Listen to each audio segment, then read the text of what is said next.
কে মারতে মারতে আমি খাল খিচে নেব, গাল ভর্তি দাড়ি রাখার জন্য ছাল পাওয়া যাবে না।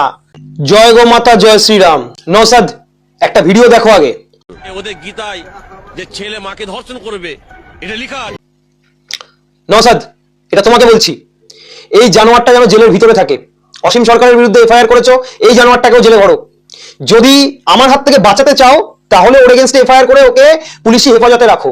তা না হলে আমি ওপেন বলছি, তুমি যাদের সঙ্গে মিলে জুলে কাজ কারবার করছো তারাও তো এতদিন ওপেন অনেক থ্রেট দিয়েছে, কিছু করতে পারেনি, সেটা আলাদা ব্যাপার। মানে ওই ধরো মিমে যে এখন আছে তোমাদের আসাদুদ্দিন ওয়েসির ভাই আকবরউদ্দিন ওয়েসি, 15 মিনিটের ধমকি দেয়।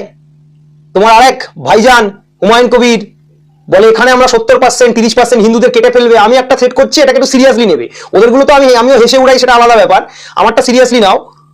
এই বরাহনন্দনকে যেদিন পাবো, ও যদি খোলা ষাঁড়ের মতো ঘুরে বেড়াচ্ছে, দেখেছি কোনো পুলিশি হেফাজতে নেই, ওকে ল্যাংটো করে দৌড় করিয়ে করিয়ে দাড়ি টানতে টানতে দৌড় করাবো আর মারবো। ও যে নোংরা কথাটা বলেছে, তারপর যদি মাথায় আরেকটু রাগ চড়ে যায় আমার, তাহলে আমি যে আরো একটু বেশি কিছু করতে পারি, ওটা আগে থেকে বলে দেবো না। তলা দিয়ে কাঠ পিঁপড়ে ছাড়বো, ঠিক আছে? সব সেকুলার গেমবাজি চলছে না ওয়েস্ট বেঙ্গল জুড়ে। কেউ কবিতা লিখছে ত্রিশুলে কন্ডম, কেউ বলছে শিবলিঙ্গে কন্ডম পরানোর ইচ্ছা, আর একজন মহিলা সেলিব্রিটি সে আবার বলছে অষ্টমীর দিনে বিফ খাবো। জুতোটা রেডি আছে জায়গা মতন, ঠিক আছে?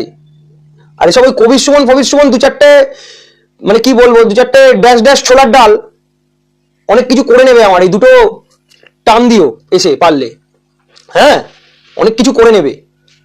বলছে রাম হনুমান এরা বহিরাগত। তোর বাপ মরলে, তোর বাপও কাটিয়ে ফেলেছিল কিনা জানি না, তোর বাপ মরলে যদি গায়ের উপরে নামাবলি দেওয়া হতো তাহলে দেখতিস ওতেও হরে কৃষ্ণ হরে রাম লেখা ছিল। একটা কথা পরিষ্কার করে বলে দিচ্ছি, হিরণময় গোস্বামী মহারাজ 65 জনের লিস্ট তৈরি করেছেন। প্রত্যেকের বিরুদ্ধে এফআইআর হবে, আর পুলিশকে সেই এফআইআর নিতে হবে, পুলিশ নিতে বাধ্য, পুলিশকে নিতে হবে। আর ওই 65 জনের লিস্টে যারা যারা আছে কেউ কিন্তু ছাড় পাবেন না। মহারাজ যেটা বলেন সেটা করেন। আমার আবার মাথাটা একটু গরম, তো আমি বলছি শোনো, ভয় আমি কাউকে দেখাই না, ভয় জায়গা মতন পাইয়ে দেবো, সময় মতন পেয়ে যাবে যাদের ভয় পাওয়ার আছে, কাউকে দেখাবো না। আর এই জানোয়ারটাকে, যার ভিডিও দেখালাম, একে যদি ইমিডিয়েটলি অ্যারেস্ট করা না হয়, যদি আমার সামনে পড়ে, আমি ওপেনলি এখন আবার বলছি, ওকে মারতে মারতে আমি খাল খিচে নেবো, গাল ভর্তি দাড়ি রাখার জন্য ছাল পাওয়া যাবে না।